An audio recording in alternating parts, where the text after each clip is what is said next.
کا دن ہوتا شرہا، مچھلیاں تو چھلانگے لگاتی، باہر نکلتی اور پھر ان کی رالیں ٹپکتی کہ کریں تو کیا کریں، پکڑ سکتے نہیں، ہاتھ لگا نہیں سکتے۔ اور جیسے ہی ہفتے کا دن ختم ہوتا، یوم لا یسبتون، جس دن ہفتہ نہ ہوتا، لا تأتیہم، ایک مچھلی بھی نہ آتی۔ صبح سے جال لگاتے، رات تک کوئی مچھلی قابو نہیں آتی، کوئی اکا دکا پکڑی جائے، بڑے پریشان ہوئے۔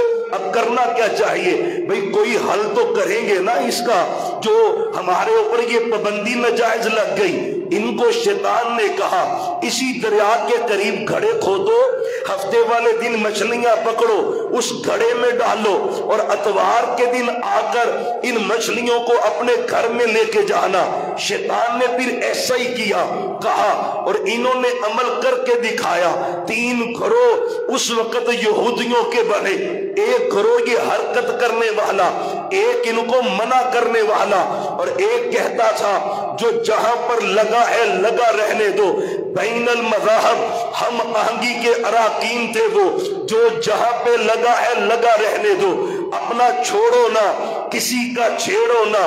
3 گروہ بنے، لیکن آپ ان کی بغاوت دیکھیں، کیا کیا ہے، ہیلا کیا ہے، ہیلا کیا ہے۔